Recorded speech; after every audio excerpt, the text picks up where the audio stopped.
Bien, hermanos, epístola a los Colosenses. De la clase del sábado estábamos viendo la epístola de Pablo a Éfeso o a los Efesios, y no lo vamos a hacer en orden canónico, sino lo vamos a hacer por relación, y hay cierta correspondencia entre ambas epístolas, ciertos temas similares, por cierto, y según la tradición se escribió primero Colosenses que Efesios.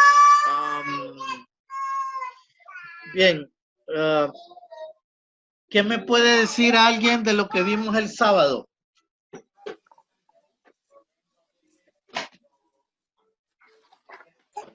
Bueno, se trató acerca de el estudio de la carta de Efesios. Dentro de ello se dijo de que era una carta encíclica. Ajá. Y por esa razón quizás no aparece en algunos manuscritos, en algunos testigos de mucha credibilidad el nombre a los Efesios. Creo que se quedó pendiente en decir por qué era la reina de las epístolas. Ok. ¿Usted investigó algo de eso? No, maestro, no lo investigué. Pero algunos argumentos que se dijeron fue que en ella se encuentra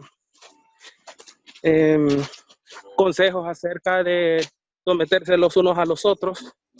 Se mira a la iglesia como, se detalla a ella como una novia. Ok. Y va caminando, ¿verdad? me dijo al culto, maestro. Bien, gracias. ¿Alguien más le puede ayudar al pastor Joaquín? ¿Algo sobre lo que vimos el sábado anterior? Hablamos también que el tema central era el cuerpo, el edificio de la esposa de Cristo, así como la iglesia como cuerpo de Cristo y unir todas las cosas a través de él. Ok, la iglesia como cuerpo de Cristo y el tema de la unidad, ¿verdad?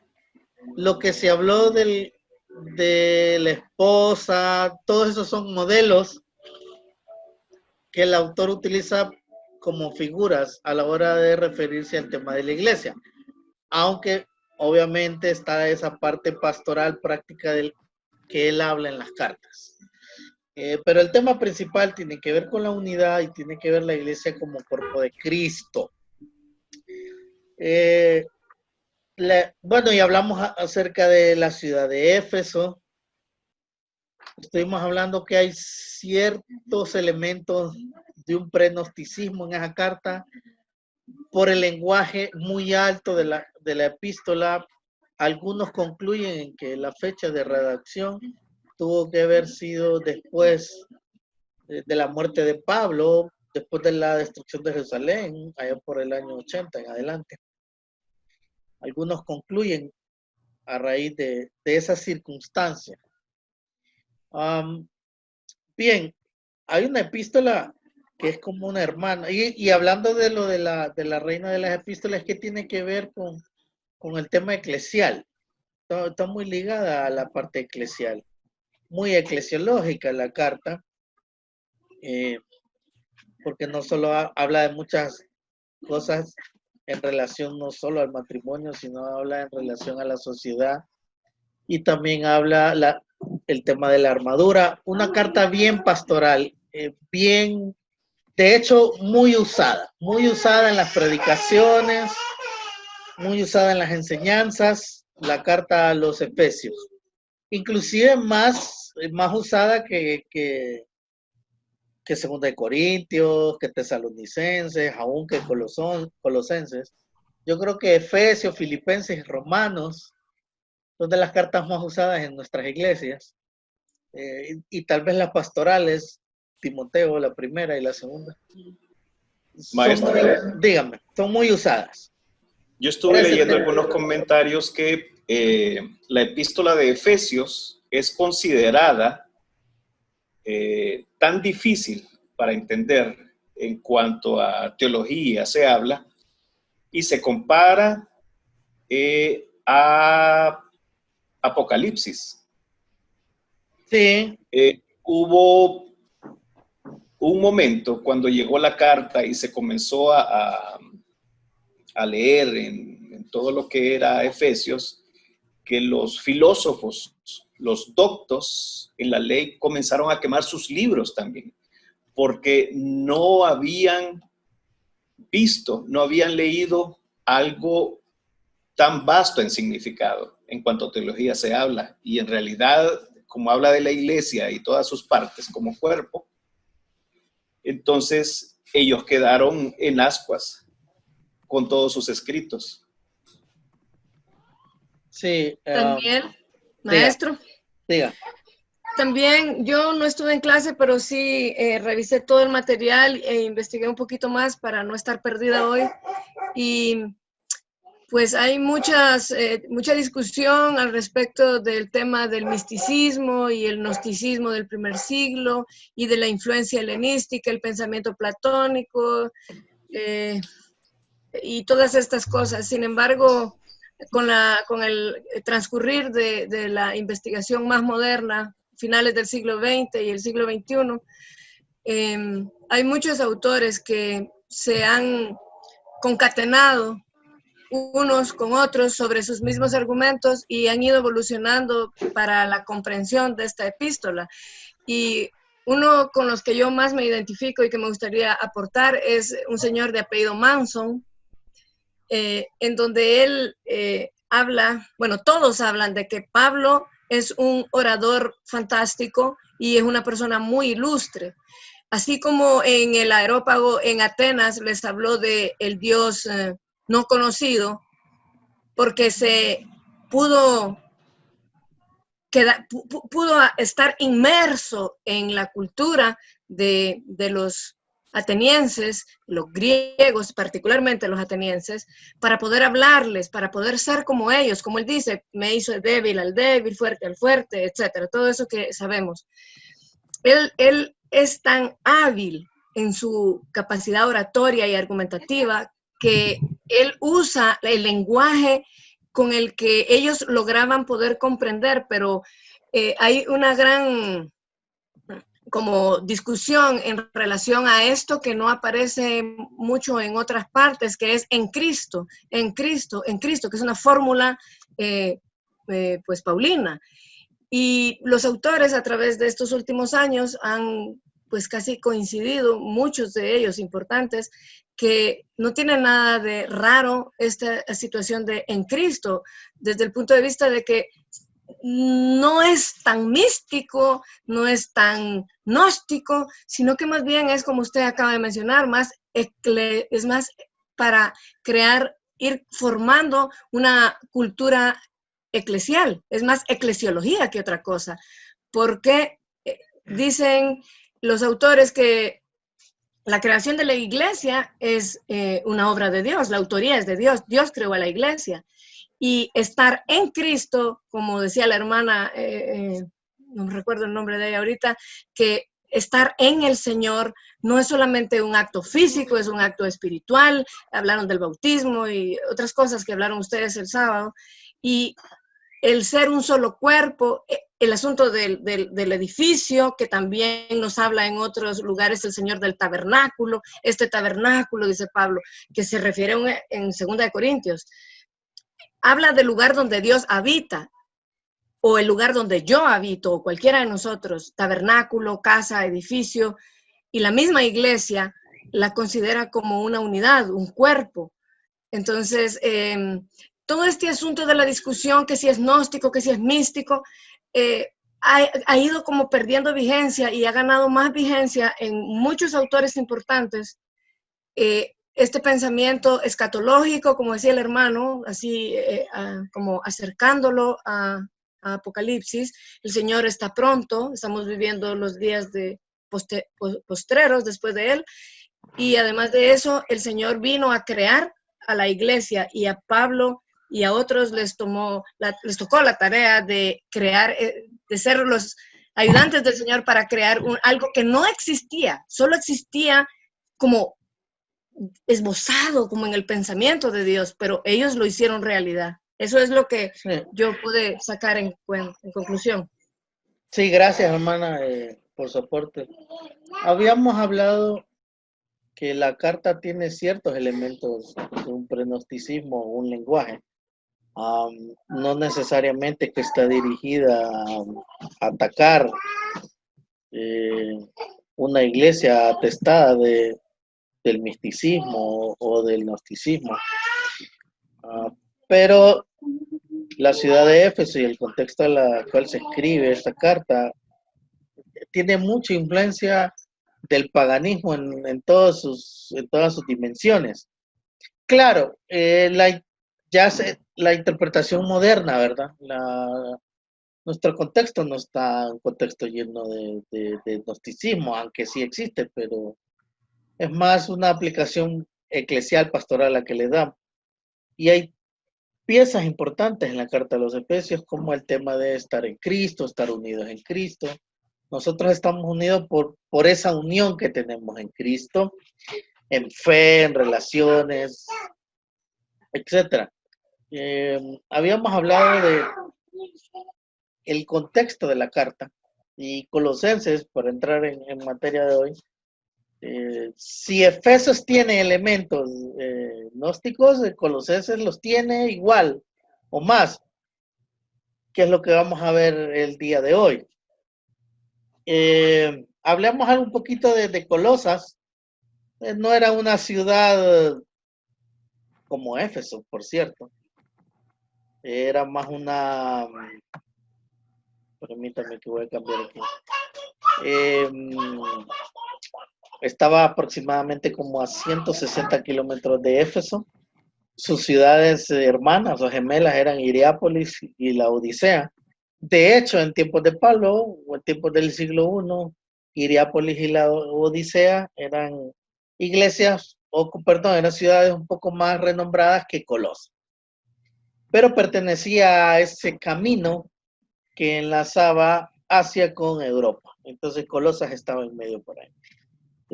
Siglos antes de Pablo, Colosas era una ciudad importante, pero siglos antes de inclusive de Jesús, ya en tiempos del Nuevo Testamento no era tan importante Colosas. Ubicada sobre la ruta de comercio que les decía, esa ruta de comercio que conectaba el mar Egeo al oeste con el río Éufrates al este, o sea, conectaba lo que era el Medio Oriente con Europa. Y forzosamente pasaban por todas esas ciudades. Ahí tenemos otro mapita de la ciudad de Colosas. Como le digo, la Odisea, Hierápolis eran ciudades un poco más renombradas que Colosa. Y está Éfeso también cerca. Todas esas ciudades mencionadas en el Nuevo Testamento, habían comunidades de cristianos ahí. Durante el ministerio de Pablo, según la tradición, él estuvo cerca de 3 años en Éfeso y pudo haber visitado la Odisea, Hierápolis o Colosa en ese momento y en ese tiempo. Hay un discípulo famoso de Pablo que es Epafras. A él se le atribuye la fundación de la comunidad en Colosas. Él, digamos que era el líder pastoral de la ciudad de Colosa. Nosotros la conocemos como la Carta a los Colosenses. En Hechos 2:10, cuando ocurre la predicación de Pedro, creo, o el día de Pentecostés, perdón, se menciona Frigia. Frigia era una región cerca de Asia Menor y Colosas pertenecía a Frigia. Bueno, posiblemente Colosas se le llevó el evangelio una vez ocurridos los hechos del día de Pentecostés, porque habían cristianos de la región de Frigia. Puede ser que Pablo haya visitado Colosas. Algunos escritores dicen que él realmente nunca visitó Colosas. Otros dicen que pudo haber visitado Colosas, pero escribe la carta desde la prisión. Otros definitivamente niegan que Pablo hubiera estado en Colosas. La iglesia, o el tema central en Colosas, a diferencia de Efesios, en Efesios el escritor no defiende, no ataca las falsas enseñanzas, aunque hay símbolos ahí de herejía, o más que todo utiliza un lenguaje prenóstico o gnóstico para que lo utiliza a la hora de hablar de esa dimensión cósmica de la iglesia, de Cristo y todo eso. Pero en Colosas, la carta a los colosenses, sí hay no podremos decir que es una carta apologética tampoco, perdón, pero básicamente los propósitos y el por qué se escribe Colosenses tiene que ver con las falsas enseñanzas en esa ciudad. Aparentemente a Pablo le llega esas noticias del ataque de las herejías. Y por eso, al parecer, es enviado Epafras a visitar a Pablo a la cárcel, ya sea que esté en Cesarea o en Roma. Y como resultado de esa visita, Pablo escribe la carta. Como les mencioné, posiblemente Epafras y otros establecieron la iglesia en la Odisea, en Hierápolis y en Colosa. Eran iglesias obviamente de gentiles, pero había también judíos convertidos al cristianismo en esa época. Tres propósitos, ¿verdad? De contenidos en esa epístola. Obviamente es el peligro de regresar a antiguas creencias, porque estaban las falsas enseñanzas que se estaban brindando y también la amenaza que por las falsas enseñanzas se volvían atrás a sus creencias la comunidad de cristianos ahí. Y el otro tema importante, el otro propósito por el cual se escribe, es que se tiene que aclarar el tema de la supremacía de Jesucristo, porque hay unos elementos de tipo gnóstico. A ver, estamos hablando del contexto de la carta. Obviamente, cuando leemos y hacemos relectura de lo que dice Colosenses hoy, pues nosotros magnificamos el hecho del himno cristológico que está en el capítulo 2. La tradición afirma que Pablo fue el autor, posiblemente la escribió de la cárcel, y algo otros rechazan la autenticidad paulina, rechazan sobre todo que él fue el autor, sí, y más bien fue la escuela, por el tipo de lenguaje y el tipo de enseñanza a las cuales ataca, porque posiblemente antes de la década del 60 del siglo I, no estaba, sí el pensamiento filosófico estaba desarrollado, pero no tanto ese gnosticismo, ese pre-gnosticismo desarrollado. Pero bien, entonces algunos rechazan la autenticidad paulina por el lenguaje. Alguien, creo que fue el hermano Carlos Núñez, mencionó que sí, Efesios es una carta bien alta en su teología, sí, bien difícil de comprender algunas cosas, parecido a Apocalipsis, aunque Apocalipsis tiene muchos, es complejo por el simbolismo, Efesios por su alta teología. Ahora, Colosenses también tiene una alta teología, sobre todo una alta cristología, porque es, digamos, la doctrina cristiana que más podemos deducir en esta carta. Hay mucha enseñanza cristológica ahí. Una carta prácticamente 100% cristológica. Si Efesios es eclesiológica, pues Colosenses es cristológica. Por eso hablamos que van de la mano.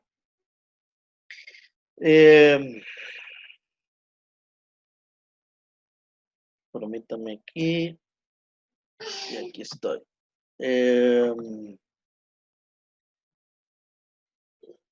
Bien, esto ya lo hablamos. Posiblemente fue Epafras quien le lleva la noticia a Pablo sobre lo que está pasando, sobre que la tradición afirma que Pablo fue posiblemente el autor.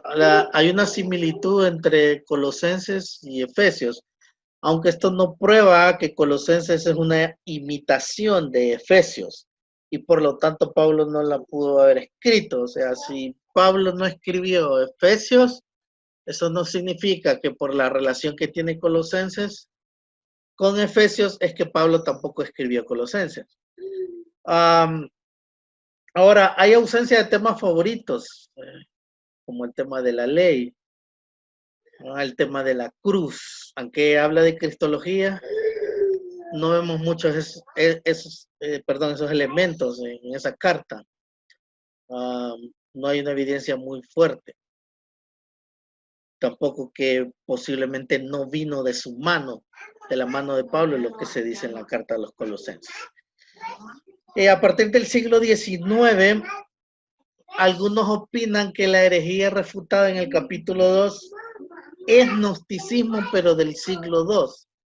Y ahí es donde está esa, no controversia, pero sí posiciones encontradas, porque lo que conocemos como el gnosticismo que ataca el cristianismo, realmente es del siglo II y III en adelante, donde se desarrolla todas las ideas.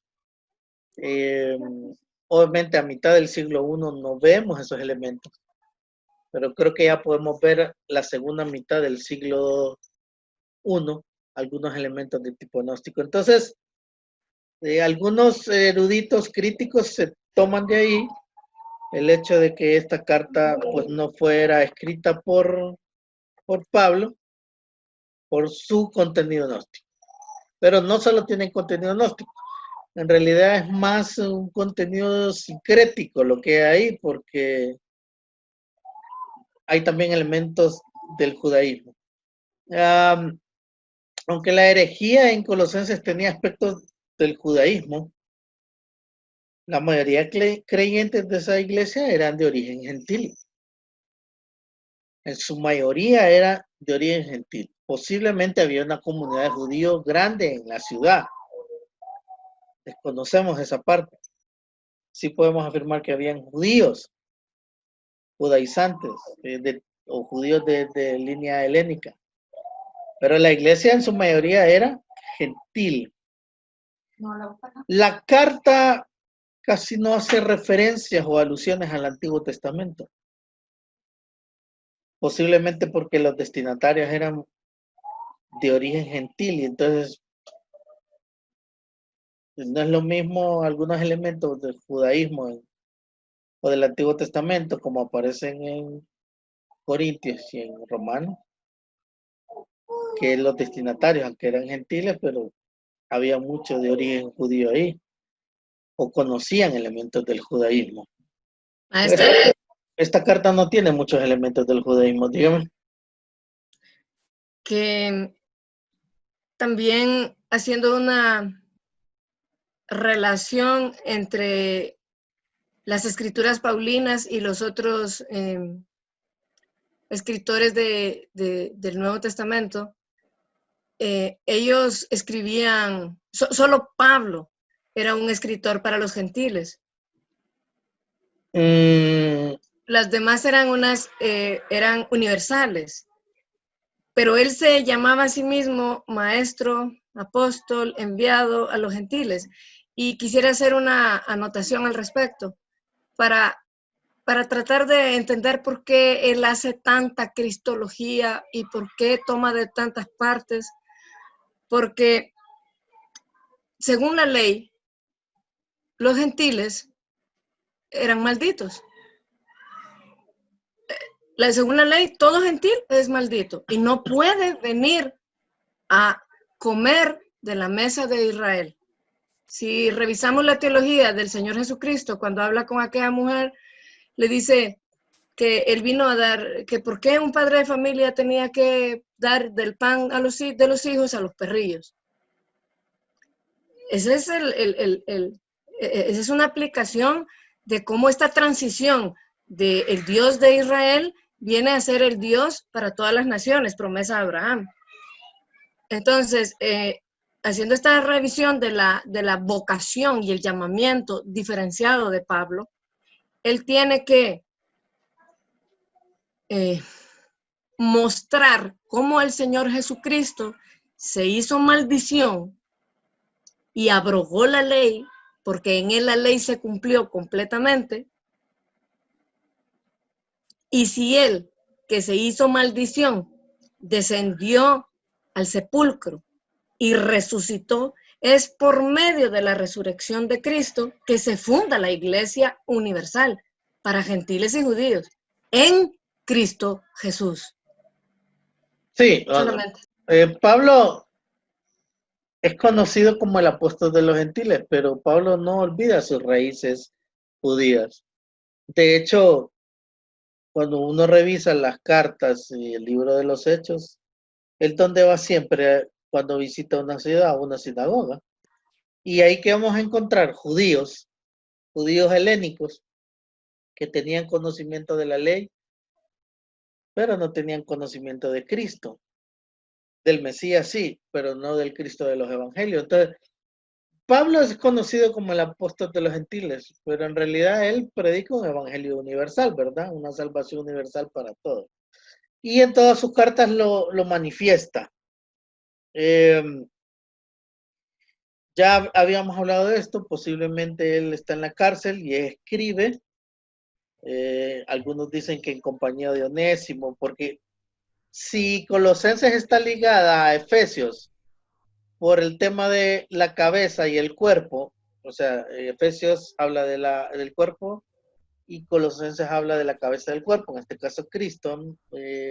Colosenses tiene una relación con Filemón porque posiblemente la carta a Filemón o la habitación de Filemón y ¿dónde estaba? Estaba en la ciudad de Colosas. Entonces hay una relación también entre Colosenses y Filemón. Hablemos de la herejía, hermano, porque, cuéntame. Sí, con respecto a lo que la hermana está diciendo y con respecto a cómo se está interpretando. Creo que la situación o el pleito que se tiene con Pablo es precisamente eso, cómo se interpreta, porque eso trae repercusiones para la vida espiritual y para la vida secular. Si tomamos la idea de que Pablo de alguna manera fue totalmente abstraído por el Espíritu Santo y todo lo que escribía él estaba lleno de sabiduría del cielo, entonces cada palabra, como lo dice la tradición fundamentalista, cada palabra que él escribió es palabra de Dios. Sin embargo, si nosotros tomamos la otra postura y aceptamos de que lo que Pablo hizo fue una interpretación del cristianismo, entonces no estamos hablando de palabra de Dios, sino de una perspectiva. De hecho, algunos se atreven a decir de que Pablo simplemente tergiversó lo que Jesús vino a enseñar. De hecho, la hermana acaba de dar un ejemplo. Jesús le llama perros a los gentiles, mientras que Pablo dice que todos son llamados. Entonces, ahí pareciera haber una contradicción con respecto a la enseñanza que Pablo está dando y a la que Jesús está dando. Entonces, la forma en que tomemos estos escritos es muy importante para saber qué repercusiones trae a nuestra vida, porque si Pablo lo que hizo fue una interpretación, la famosa perícopa, ¿verdad? Si Pablo lo que hizo fue una interpretación del Antiguo Testamento y una reinterpretación de la enseñanza de Cristo, entonces podemos decir que hay un gran agente cultural que hizo decir a Pablo lo que dijo. Y por lo tanto, si Pablo hubiera nacido en el siglo XX, lo hubiera dicho de otra manera. Igual la interpretación que los padres de la iglesia hicieron de lo que dijo el mismo apóstol, ya que ellos estaban bastante embuidos en una filosofía platónica que posteriormente va a cambiar a la aristotélica, y vemos ahí un cambio cómo se reinterpreta los escritos de Pablo, pasando de Agustín a Tomás de Aquino. Y después, cuando ya entra el modernismo y entra lo que es Descartes y lo que es la filosofía kantiana y posteriormente la filosofía de Heidegger y todo esto que influyeron a los de Tubinga, a los de la escuela de Tubinga, vemos una interpretación de Pablo totalmente diferente en cada uno de estos episodios de la historia. Entonces sí es importante, esa es la importancia, cómo tomamos nosotros las palabras de Pablo, porque dependiendo de cómo lo interpretemos, va a traer grandes repercusiones para nuestra vida espiritual y para nuestra vida secular. Gracias. Creo que la mayoría son hermanos que están llevando un curso por primera vez. Tienen que saber algo. Creo que lo han dicho muchos maestros también y muchos libros. Obviamente la teología que tenemos hoy no nace en un vacío. Nace en una construcción de pensamiento de 20, 21 siglos. Así como los fariseos reinterpretan el Antiguo Testamento, o lo interpretan, Jesús lo reinterpreta, y por eso combate el fariseísmo. Las escuelas paulinas y las escuelas jónicas y las escuelas de Pedro reinterpretan las palabras de Jesús, las palabras de los mismos discípulos de Jesús, y vemos los padres de la iglesia y lo que habló el hermano. Vemos la Reforma Protestante, cómo interpreta a Romanos, por ejemplo, Lutero cómo lo interpreta, y llegamos al siglo XVIII y la escuela liberal, y entonces vemos que definitivamente la influencia del contexto en el que cada uno está y estamos define la forma de pensar o cómo nosotros interpretamos la Biblia. Obviamente hay un principio, está el principio aquel de el sis al leven, ¿verdad? El contexto de vida o el contexto vital de vida en que se escribieron estos escritos.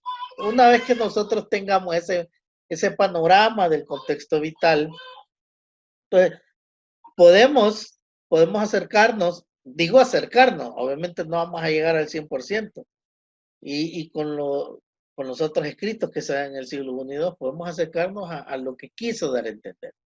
Sí, sabemos que Pablo tuvo que reinterpretar el Antiguo Testamento, reinterpretó el tema de la ley, etcétera, etcétera. Entonces, así como tenemos que también tener cuidado sobre cómo interpretamos la escuela jónica, o la escuela de Pedro, la escuela de Pablo, tal vez sale más renombrado porque posiblemente escribió más. Esta carta que estamos analizando, estudiando, leyendo, nos damos cuenta que posiblemente tenga pensamiento paulino, pero no fue escrita por él. O otros dicen que sí fue escrita por él. Entonces, obviamente chocamos con esas cosas, todos chocamos con esos elementos, hermanos, pero sí un principio que tienen que saber ustedes es primero el contexto vital del tiempo que se escribió la carta, entender eso. Bueno, de eso vamos a hablar ahorita. Entonces, gracias por las participaciones. La herejía colosense. ¿En qué consistía la herejía colosense? Bien, era diversa. Empezamos mencionando eso. No era meramente un prenocticismo solo.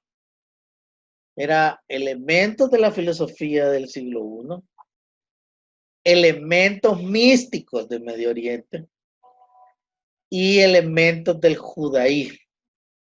Y eso hace entonces que sea difícil darle un nombre a la herejía.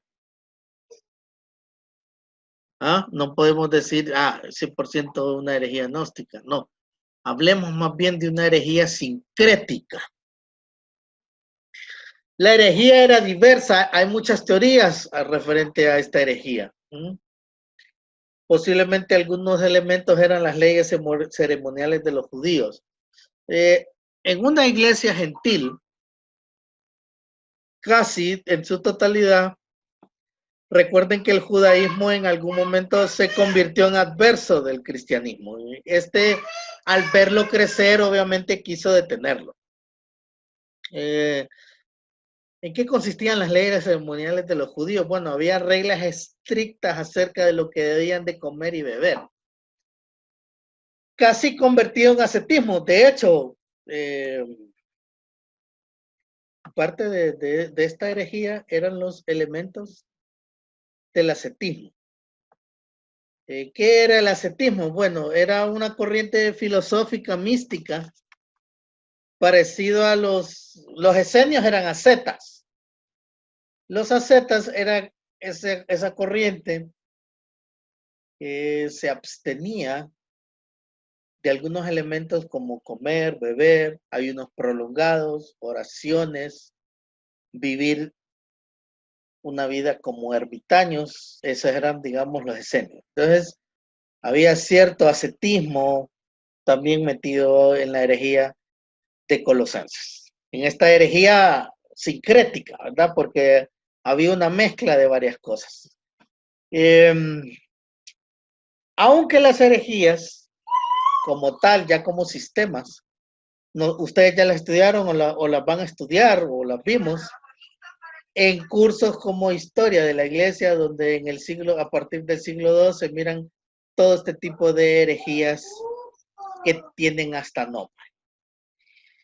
Aparecer entonces la carta a los colosenses es una carta que está hablando de cómo evitar que esta herejía esté influenciando a la comunidad en Colosa. El versículo 2, capítulo 2 del 20 al 23 de la carta habla: no tomes en tus manos, no pruebes, no toques. Era una especie de ascetismo equivocado. Había también en esta carta adoración a ángeles. Y aquí viene esa parte mística. En el Antiguo Testamento hay figuras mediadoras. Los que ya llevaron libros históricos de Antiguo Testamento conmigo y los que ya llevaron estudios de Antiguo Testamento, algunos de ustedes, ven que en el Antiguo Testamento hay figuras mediadoras entre Yahvé y el pueblo. Los profetas son figuras mediadoras, los reyes, Moisés, ese tipo de figuras mediadoras. Pero también hay especies, los ángeles eran figuras mediadoras, porque eran intermediarios entre Dios y entre Yahvé y el pueblo. Bien, la figura mediadora entre el Padre y el pueblo y nosotros es Cristo. O tiene que ser Cristo. Hay un ataque contra esa figura mediadora. Porque al parecer cierta corriente dentro de la iglesia o que estaba influenciando a la iglesia hacía que tenía que adorarse a los ángeles. Bueno, ya desde ahí observamos entonces que hay un problema serio en la carta de los Colosenses. Entonces, un ascetismo equivocado, una adoración a los ángeles, y había un desprecio a la figura de Cristo. Ahora, obviamente los judíos despreciaban a Cristo. Los judíos que no fueron convertidos al cristianismo, estamos hablando. O sea, esa figura de Cristo no es el Mesías. Entonces hay un desprecio por esa figura. En Colosenses vemos la herejía transformada en una especie de conocimiento secreto, y aquí está el tema del gnosticismo de fondo. La vez pasada que hablamos de algunos elementos de un pre-gnosticismo en la carta de los Efesios, no mencioné esto.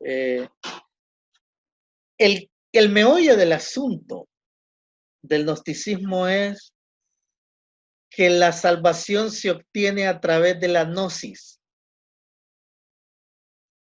La vida espiritual es a través de la gnosis. Gnosis se traduce como conocimiento. Y es un conocimiento místico. Es un conocimiento, como dije en la filosofía, metafísico, más allá de la realidad. Quien salva en el gnosticismo, porque recuerden que la carne es mala. Todo lo relacionado a la carne, el alimento es malo, el agua es mala. Esta carne que se envejece obviamente es mala. Lo que realmente importa es lo espiritual, el interior.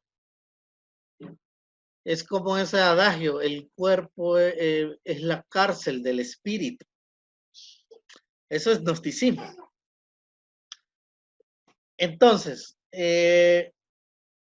como es un conocimiento secreto, es parecido, por ejemplo, a las religiones de misterio, al zoroastrismo y a las religiones de Persia y de Arabia, en el cual era tan secreto que solo los iniciados sabían de qué se trataba.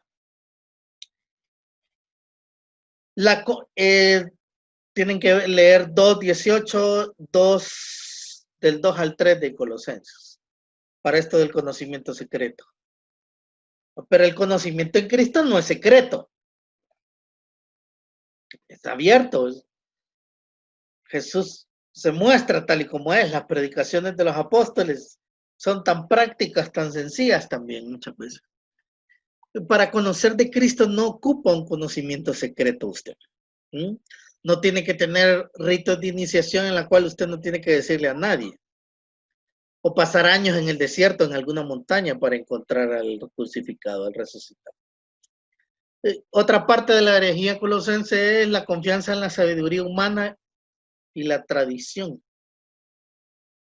Todo esto sobre Jesús. Bueno, en resumen, aunque voy a seguir hablando de las herejías, hoy no vamos a estar hasta las 7:30, sino un poquito antes, pasaditas las 7:15. El ritualismo judío, el ascetismo, evitar comer, beber, bueno, hasta evitar casarse, tener relaciones, todo eso tiene que ver con el ascetismo. La adoración a ángeles como figuras mediadoras, el menosprecio a la persona de Jesús, lo oculto, lo místico, lo misterio, y confiar en puramente la sabiduría humana y en las tradiciones. Estamos hablando de 6 elementos de la herejía colosense. Entonces, esos 6 elementos no lo podemos decir todo gnosticismo. Por eso hablamos de una herejía sincrética, a la cual se está atacando o la cual se está defendiendo en la carta a los colosenses. Y aunque Colosenses tiene una parte práctica, pastoral, sus primeros 2 capítulos tienen que ver con la herejía colosense. Esas figuras que ven ahí. Diga. Solo una pregunta que siempre me molesta. Cuando Pablo llega a estas ciudades grandes como Éfeso y otras, y cuando sus discípulos van a estas ciudades que tienen una población tan heterogénea en términos de culturas, razas, orígenes, ¿contribuye a que las herejías sean tan complejas para la iglesia? Claro, hermana, definitivamente. Por ejemplo, ¿quiénes eran los miembros de las iglesias o las comunidades, vamos a decir, a las cuales habla no solo Pablo, sino las universales? Bien, paganos de diferentes tradiciones, paganos provenientes del Medio Oriente, de lo que era África, sobre todo el norte, bárbaros, griegos, romanos, politeístas, la mayoría o casi todos, algunos adoradores al emperador, otros adoradores a las religiones de misterio, otros adoradores a las religiones, el naturalismo, que adoraban a las fuerzas de la naturaleza, otros adoradores del Partenón griego. también tenía usted, y esa gente convertida al cristianismo, también tenía usted miembros de las congregaciones, de las comunidades, que eran paganos de esas mismas tradiciones, pero antes de ser convertidos al cristianismo, convertidos al judaísmo, un judaísmo helénico. Entonces, prosélitos temerosos de Dios convertidos al cristianismo, judíos de Palestina que vivían en la diáspora, los que habían nacido de la diáspora, que no conocían mucho de las tradiciones judías, de repente solo conocían el templo. Entonces, usted ve todo eso, métalo, es como cuando usted hace el cóctel en la licuadora, ¿va? Métale de todo, un poco burdo el ejemplo, pero las comunidades eclesiales del siglo I, eso era. Entonces, mire usted la carta a los Corintios, pues. Mire usted cuando Pablo en una de las cartas habla sobre no comer carne sacrificada o sí comer. El que provenía del judaísmo no le iba a comer carne. La carne no es que se desperdiciaba, sino que en el ritual pagano no toda la carne se usaba. Y alguna carne entonces se distribuía, se comía entre la gente que estaba ahí. De ese tipo de cosas. Entonces, a eso súmele lo que vimos en Éfeso, por ejemplo, el culto a la diosa Diana, el culto a Apolo, y también los exorcismos y las cuestiones de lo misterio que había en Éfeso, en donde si usted lee el capítulo 1, si leemos el capítulo 19, perdón, de hecho vemos que hay un problema ahí de brujería también, lo que conocemos hoy como brujería. Entonces, la herejía colosenses era un cóctel. Hay que refutar la herejía colosense.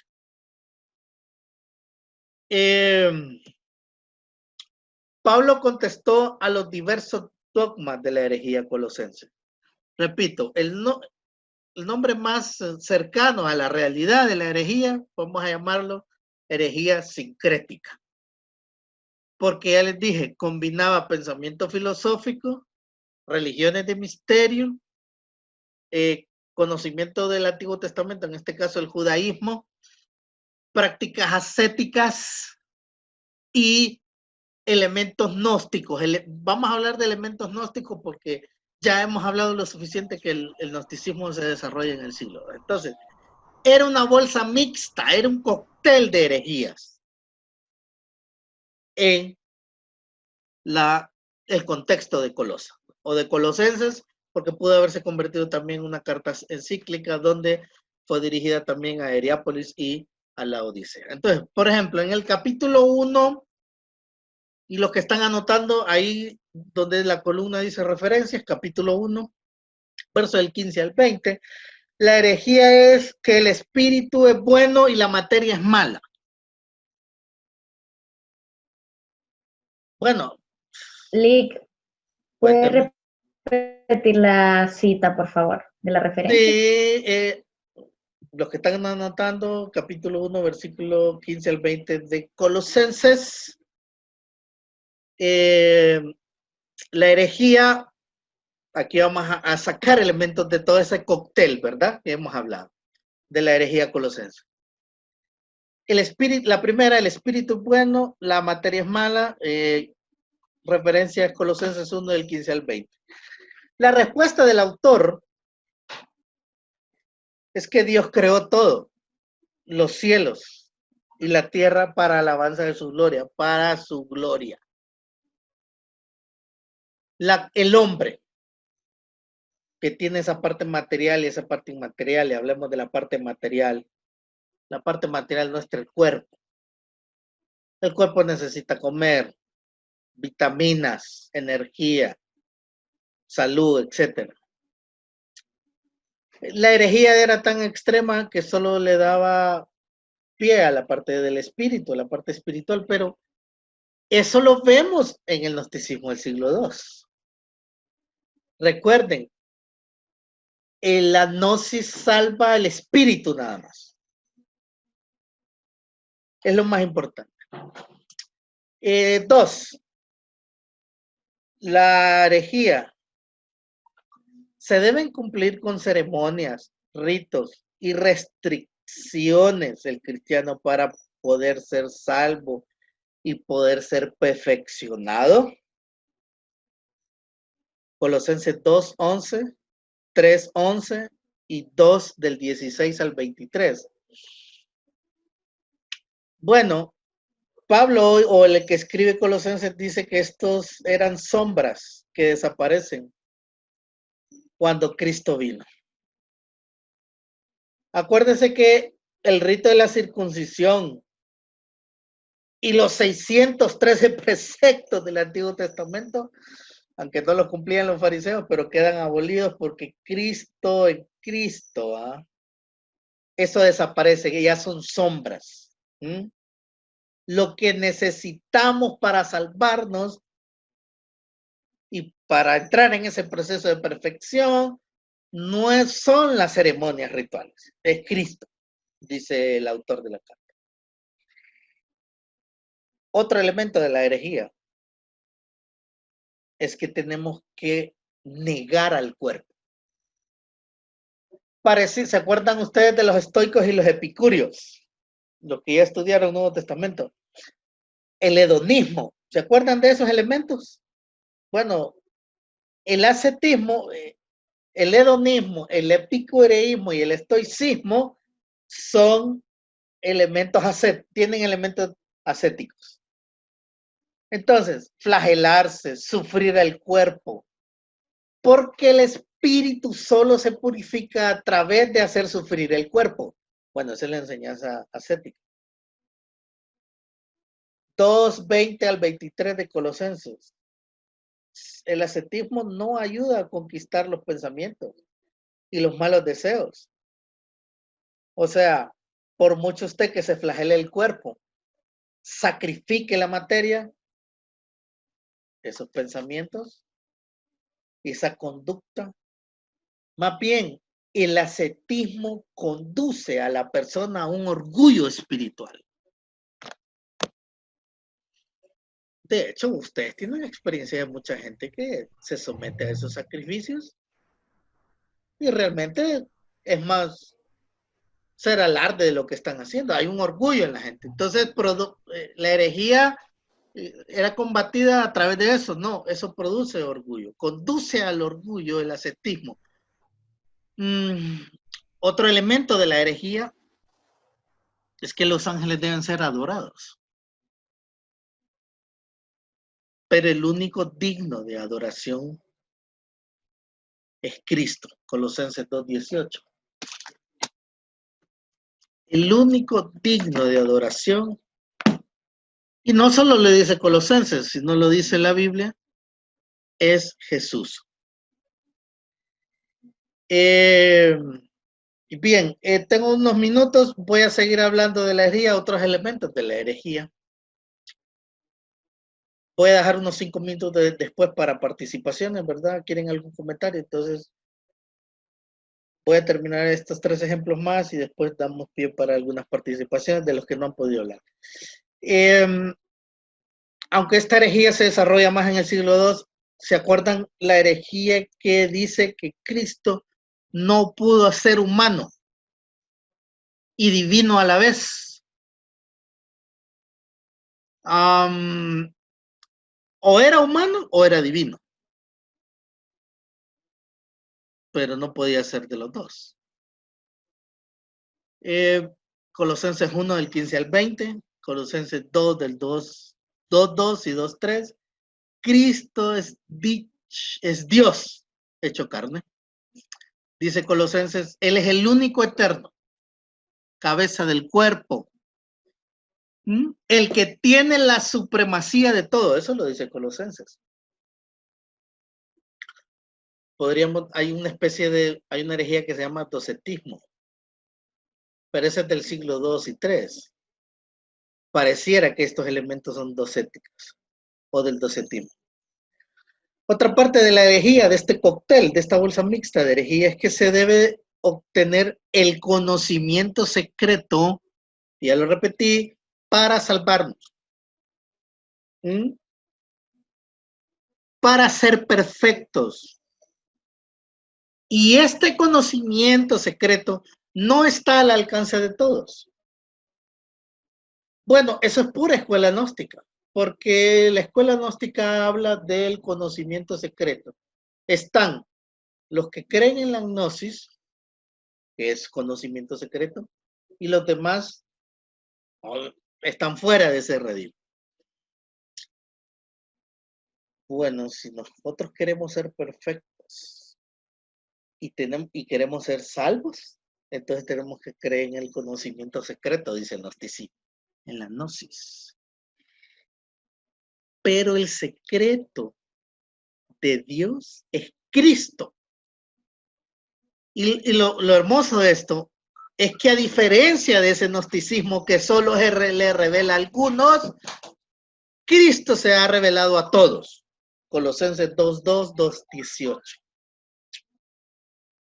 Otro elemento de la herejía es que se debe adherir a la sabiduría, tradición y filosofías humanas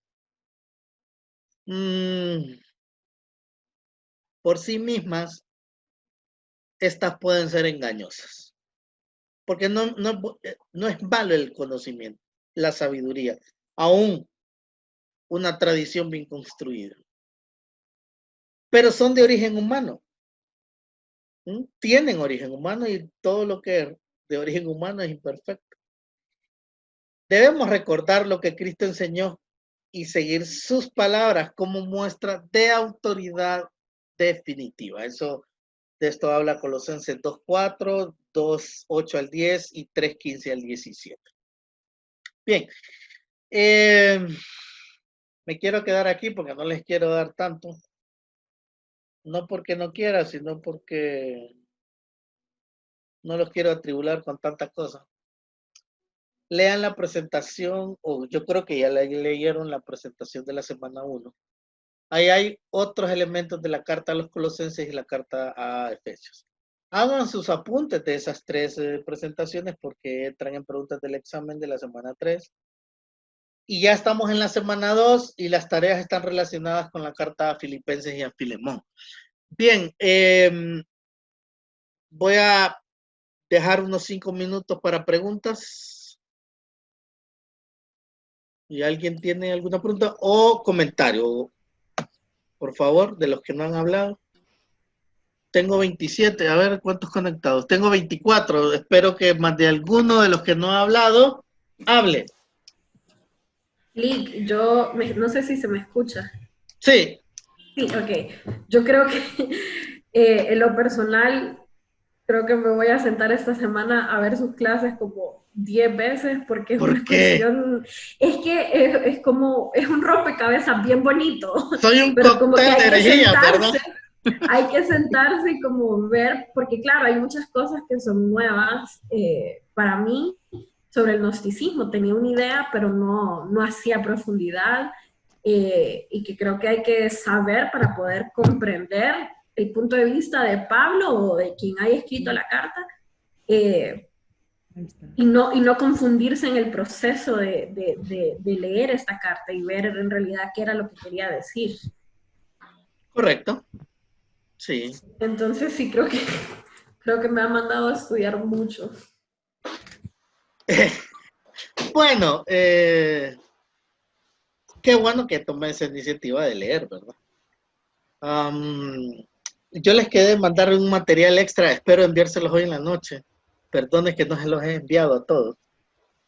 Para que los nutra. Puedo enviarles algunas notas personales también, pero tendría que pasarlas. Notas personales de estas clases que no están contenidas en esta presentación ni en las presentaciones subidas a la plataforma. Son otras notas que pueden enriquecer esto. ¿Alguien más? Licenciado. Cuénteme. Fíjese que yo estaba leyendo, por lo mismo que dice la compañera, un poco de conocimiento con el tema del gnosticismo. Me compré un libro que dice que es la Biblia gnóstica. Pues, y se llama las secretas enseñanzas de Jesús grabadas por sus discípulos. Ajá. Solo quiero leerle una partecita me llamó la atención, ¿verdad? Cómo tiende a confundir todo esto y es interesante en nuestro tiempo.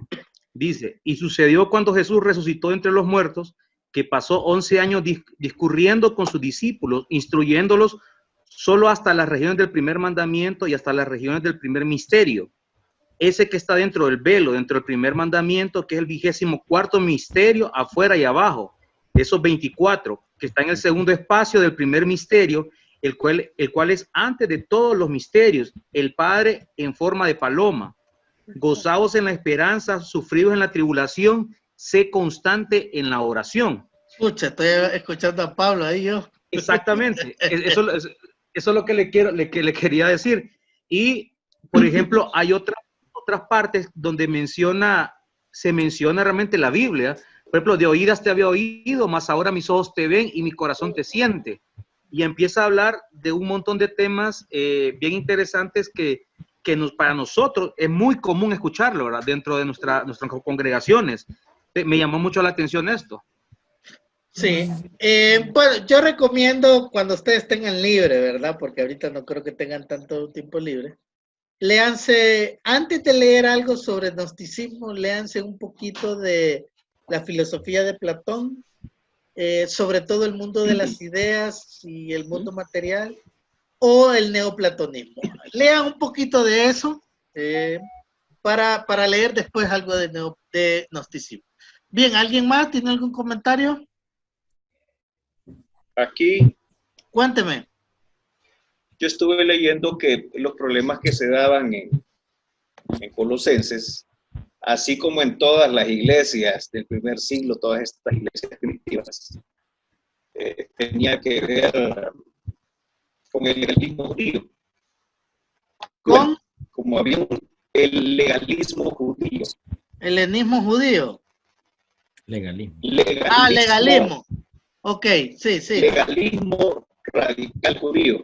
Ajá. Como se centraban en las primeras figuras, circuncisión y tantas cosas que tenían que manejarse, incluso primeros cristianos convertidos, judíos, que tenían estas prácticas, estaban tan centrados en esto y por ahí fueron ingresando algunas herejías.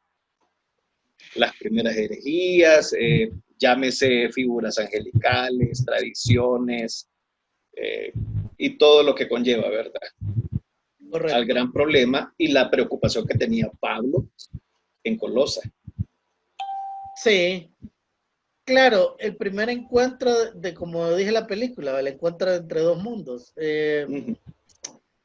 El primer encuentro de los cristianos tiene que ver con el judaísmo forzosamente, porque de ahí sale el cristianismo. Acuérdense que los primeros cristianos eran de origen judío.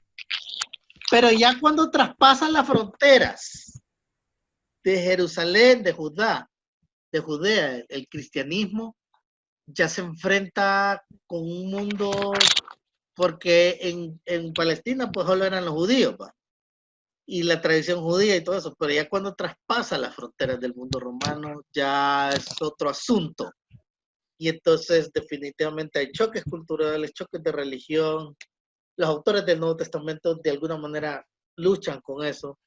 Por eso tratan de animar, fortalecer el conocimiento, en el conocimiento acerca de Jesús, quiénes son, identidad en Cristo.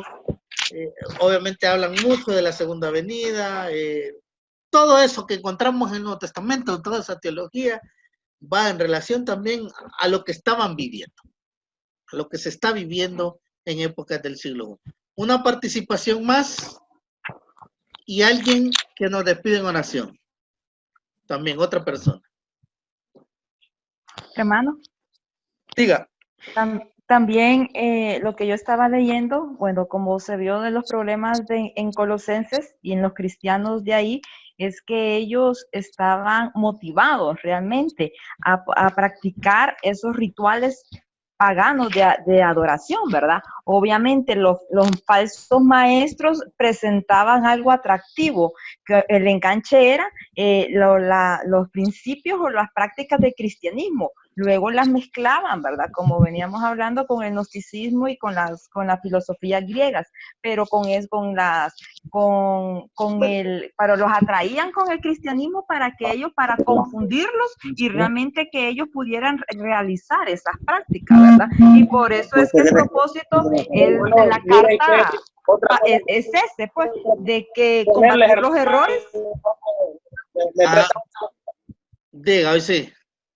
Combatir los errores de la que tenía la iglesia en ese momento y que poder mostrar a los creyentes que todo lo que necesitan no estaba en un sacrificio que no iba a traer un cambio en ellos, sino que todo lo que necesitaban lo van a encontrar en Cristo. Y por eso es que Pablo dedica gran parte en la supremacía del Señor. Amén, sí, por eso definitivamente la carta es rica en cristología. La posición de Cristo. Ustedes lean el himno que aparece ahí, algunas notas exegéticas, o lo que dicen los exégetas es que Pablo reinterpreta ese himno que ya anda circulando en las comunidades eclesiales, que posiblemente esa porción de Colosenses, creo que es Colosenses 2 del 5 al 11, no fue escrita por Pablo, sino que él lo reelabora. Pero vemos una carta cristológica donde entonces el orden para leerla sería Colosenses primero y después en Éfeso, e integrar esos dos conceptos, cristología por acá, eclesiología por allá. Ambas cartas tienen parte teológica, ortodoxia y ortopraxis. Bien marcada. En Efesios 1 al 3, la ortodoxia, 4, 6, la ortopraxis, aquí sería 1, 2, la ortodoxia, y algunos capítulos del 3 y el resto de la carta de ortopraxis. Bien, voy a dejar a ver a quién le damos la oportunidad. Hermanos, ya he revisado la mayoría, creo que todos andan bien. Esta semana hay otro video corto, creo que es sobre Filipenses, véanlo. Hay otra tareita y hay otro foro. Esta semana solo eso hay. No hay mucha tarea. La tarea más grande es la lectura del libro que cada uno de ustedes tiene. Por favor, dedíquenle tiempo. Prográmense. De tal días de la semana me dedico a lo que está en la plataforma y los otros días me dedico a la lectura del libro. La próxima semana, la semana del 15 al 21, si Dios quiere, hay quiz. Creo que lo vamos a habilitar el 20. Porque alguien preguntó en el chat que tenemos en WhatsApp. Entonces, el examen 1 está programado para el 20. Ya estamos, la otra semana entramos a la mitad. Así que por favor, ruego que le pongan atención sobre toda la parte del libro, porque creo que es lo más extenso que tienen como tarea. La síntesis del libro. Vamos a dejar a la hermana Abby. Le voy a presentar a la presidenta de los estudiantes, que hoy la tenemos, no de invitada, ¿verdad? Y no de alumna, para que nos dirijan palabras de oración y nos miramos el sábado a las 9. O nos escuchamos. A ver, hermana Abby, le voy a habilitar el micrófono porque creo que yo se lo pagué. Ok, ya. Ya. Sí, hoy sí, la escuchamos. Ok. Cerremos nuestros ojos, pues, cada quien en reverencia en sus casas. Amado Padre Celestial, Señor, nos dirigimos ante ti con respeto, Padre, para darte la gloria y la honra únicamente a ti. Te damos las gracias, Padre, por este día, por este momento. Te damos las gracias por la vida de nuestro licenciado Daniel. Bendecimos su vida, la de su familia, gracias. Señor. En el nombre poderoso de tu Hijo amado Jesucristo, tú tomas control de su casa. Envía ángeles, Señor, a cubrirlo, a guardarlo, Señor. Y sea tu Espíritu Santo con él. Te pido, Padre, que guardes a cada uno a sí mismo en sus casas, Señor, que nada falte. Tú eres el proveedor de cada uno de nosotros. En el nombre poderoso de tu Hijo amado Jesucristo, nos ponemos de acuerdo, Padre, para cerrar esta clase. Amén y amén. Bien, hermanos, bendiciones. Cualquier otra consulta lo pueden hacer vía el celular a mi número